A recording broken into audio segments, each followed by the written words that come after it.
Happy opening day, baseball fans, and also fans of Wager Talking Sports Memo. Happy Throwback Thursday. All pick packages that are loaded, all plays that are loaded, slash them 50% off. And that's even on top of if you already have some deals rocking. So we love to see it. It's something that we'll be doing over these next few weeks, and it's great for you baseball fans here on opening day, or if you just like cashing in as baseball is finally here. You see to the side of me, it's an all baseball edition here, and we have two of the best at SportsMemo.com. We got Eric Pauly and my man Jeff Michaels, JM Sports, joining me for all baseball plays all day long today. So we got a 4-pack for them to drop for you as we get you that actionable information in 30 minutes or less each and every show here on Sports Memo Today. So let's get right into Eric Pauly joining me, and pumped to see are excited the fact that baseball is back here, brother. So let's get right into it. You got a under that you'd like to break down in the Cleveland and Seattle game. What's the reasoning behind it? Yeah, so obviously it's opening day, so you have the studs of the studs going for every team who is fortunate enough to have a number one ace, and you're looking exactly at that for the Cleveland Guardians.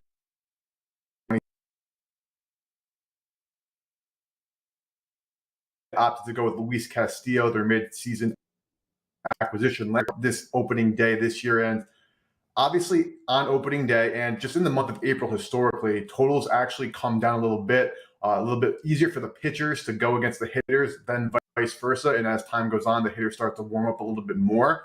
But looking at this matchup, even though the total is already down to as low as 6.5, I think that the under is still in play, even though it is priced in to account for these two really good pitchers, because both of these teams last year, for starters, were more under type teams. And while they're good offensively, they're a little underwhelming in that these are teams that single and double teams to death rather than go for the long ball. So obviously, overall, that's a better strategy because you don't live and die on the big swing. You're able to actually manufacture runs. But on a day-to-day basis, it's somehow a little bit more inconsistent because if you're not producing those hits and getting those walks in the first place, you're going to have some trouble scoring runs. Looking at the caliber of pitching, again, and these two lineups, while I do love the outlook on both of these teams who made the playoffs last year and are expected to make the playoffs again this year, I just think all things considered that of any of these matchups where you're looking at two stud pitchers, where the under might seem obvious, even though it is priced in already, this is a matchup where the strengths of both teams are really in the pitching. Their offenses are not coming along yet, obviously. So I like the under in this late game Mariners-Guardians tonight. Well, we're the same as Major League Baseball EP. They have the studs of the studs going, and that's why I said give me Eric Pauly and Jeff Michaels on the show today. We got the studs of the studs bringing you some baseball action here on Sports Memo Today. And I also love when you break down some of these player props, which is what you're going to do next. You have a home run hitter that might even just get us a 5-1 to start off the year. I don't think the listeners and viewers will be too mad about that. Who are we betting on to make this thing go yard? Yeah, so I was looking at different ways to attack the board today because, again, obviously you're looking at these studs and you're thinking, stud v stud under, no run first inning, first five, kind of those like obvious ways to think about it. So I took a look at some of the pitchers who are starting today, and there are a few who are really not number one pitchers, and that one of these pitchers is German Marquez for the Colorado Rockies. Last year, it let up a ton of runs, crazy high ERA and FIP, and you're thinking, okay, most of that damage probably came at Coors Field, one of the hardest places to pitch at because of the altitude. But if you broke it down, on the road, actually, he had a 1.96 home run through 9. So with the altitude having no correlation there, I think that's just Marquez not being a great pitcher. In Machado's career against Marquez, he bats .427 and has a dinger. So given the plus 500, there's actually some boosts on some sports books depending on your state. I saw one at Caesars today to give you a profit boost on home run specifically. I recommend you that if possible to get this to plus 750, which is what I did this morning. But again, Marquez lets up the long ball like it's nothing. Machado coming off a great World Baseball Classic and sees Marquez well. I'm going with the over. Nothing like Yeah, nothing like over a half home run. I knew what you were saying, brother. So yeah, nothing quite like the crack of the bat here on opening day. Eric Pauly, one of our contributors and mainstays with the Gold Sheet. You can check him out at sm.buzz/EP. And Eric, I know you, the clients, all the folks over at the Gold Sheet are just pumped that the diamond action is finally back, right?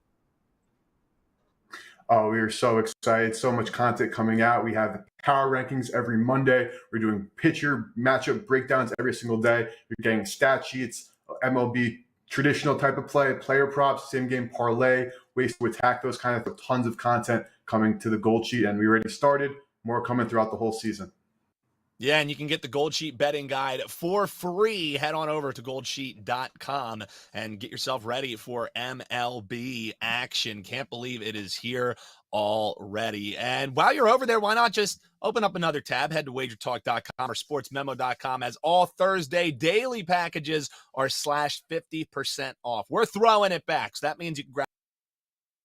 That would only be $12.50. You can get a 5% top-rated play. That's normally priced $35 for just a single play. How about $17.50? And the hottest sales item of the day, you can get access from handicappers of your choice. Slash it half off. So that's one day of every applicable play that they release, including those 5% plays. Normally $39 for that access. You can get it for just $19.50. Check that out at wagertalk.com, sportsmemo.com. You can get the info on that at the deals page. A guy that you definitely want to hop in on come baseball season is the stat prince himself, Jeff Michaels, JM Sports, joining me. I know he's pumped. Hey, you'll be watching that Cleveland-Seattle game, hoping for a win for the Guardian side, but also we can hope for keeping those runs nice and low here as we can get Eric Pauly cashing his as well. You have a play that I'm really excited about, but we'll save that one for last. You also have an under that you're eyeing, and I'll let you break down which game we're talking about. Yeah, absolutely. And, like Eric kind of mentioned, we got those studs of the studs pitching tonight, and Mets in Miami is where we're looking. We got two more studs going over there, no question. Mets got Scherzer on the mound, and, I think for the first time actually in a while, nobody's questioning the capabilities of Alcantara, but there's no question now that Sandy Alcantara is the number one pitcher in Miami. There's no Pablo Lopez to compete against. And, that's, again, nothing against Alcantara. But this is his fourth straight opening day now that Alcantara has thrown for Miami.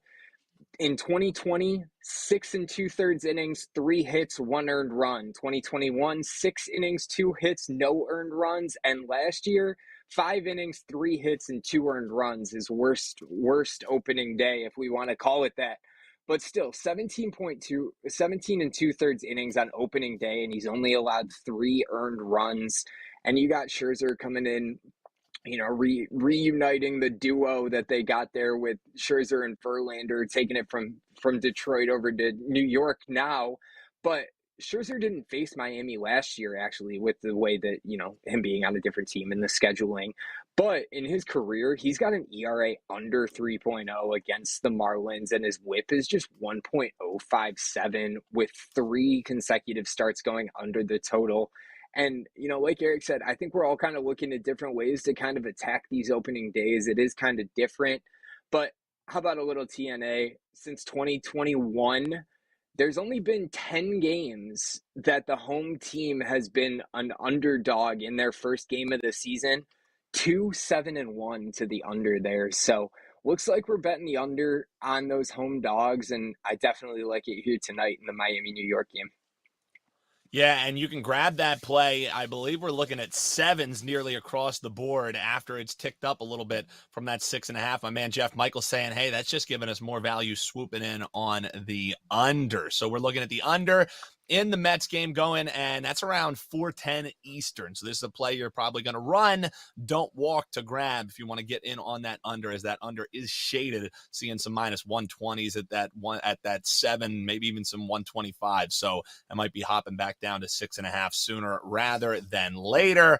All right, Jeff, now the piece de resistance. Usually you come on here and you're explaining to me why my Philadelphia teams are going to choke, are going to fumble the bag, but they're really good at getting to the championship games. They're really good at the regular season of getting there. It's just once the championship games roll around, we go 3 straight heartbreaks. So are you telling me there's going to be some jubilation on opening day? The Phillies are a dog as they're taking on the Rangers, and we just might be backing them alongside my man, Jeff Michaels. Yeah, you started it off perfectly for me, Dan. How about they made it to the freaking World Series last year? Whew. And Texas is in, it doesn't even matter what Texas did. Texas is in the AL West. So, I mean, that says something when you're looking at last year's numbers. And you might be one of the few people that seem to remember that the Phillies were in the World Series last year, it seems like. I like Texas. I like what they've done in the offseason. But the biggest thing that stands out to me about this Texas team is all their big acquisitions that they got in the offseason. Yet you only got one starting pitcher per game. So the fact that DeGrom, Odorizzi, Andrew Haney, and Nathan Eovaldi can't exactly all help you in the same game. It's a much more beneficial thing for a longevity aspect when you look at the Rangers. And then you got a Philly team that, at least on paper, in my opinion, got better. They get Trey Turner, who's this Cinderella story right now. I mean, obviously we know he's good, but he had a pretty impressive World Baseball Classic, to say the least. And, one of the issues that Philly had last year was their bullpen. They did lose a couple of their better guys, but one thing definitely stood out to me.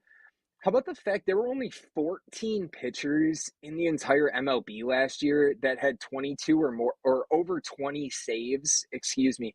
Philadelphia signed 2 of those 14 players in the offseason this year. So definitely adding some strength to their bullpen, which is really where I think they need it. And while I do like, as I mentioned, what Texas has done, I think a lot of these teams that make a lot of these big moves take a little bit of time to get into the swing of things, and 4 starting pitchers aren't exactly going to help Texas in their opening day game. So I do like Philly tonight, especially with the value of getting him as an underdog. Who would have bet him as an underdog against Texas when you were looking at him in the World Series last year? So, but give me Philly opening day. Couldn't disappoint you anymore, Dan. Yeah, I love to see it. And one way that I'm going to attack this game, I'm going to leave it to the professionals and the real baseball experts like my man, Jeff Michaels. But I just look across and see that they're posting a team total for the Phillies of 2.5. And I get it. Part of it is because Jacob deGrom is on the mound, and Jacob deGrom owns the Phillies. 9-1, I believe, against the Phillies, in his career. However, he still is giving up about 2.25 ERA. So we maybe get a 1 off of him, maybe get some, I don't know if he's going to give up a home run, but maybe you knock 1 in and then they go to the bullpen. 2.5 seems low for a team that always is going to rely on the long bomb. And sure, no Rhys Hoskins, sure, no Bryce Harper, but you still have Schwarbombs. You have Trey Turner, like you alluded to. I don't know. I just look at that 2.5, and before I let you sign off and we get you some promo, that seems a little low to me, man. Yeah, no, I agree completely. And a lot of the story that I've heard about DeGrom is you think about last year, you think about the offense that he had behind him, and what kind of run support was he getting? Now you're asking him to get better run support with this Texas team? I'm with you, man. I'm with you. So let's get a Phillies win. Let's get over 2.5 runs, and then Jeff and I will be sitting pretty next time we have him on. All right, Jeff, I know baseball season is one of your absolute favorites, but don't forget you've also done terrific on the hardwood, and we got Final Four action in March Madness right around the pike. So you have anything locked and loaded for that? And as we head forward into baseball season, what can folks expect from you when we have these 50-day slash-off days?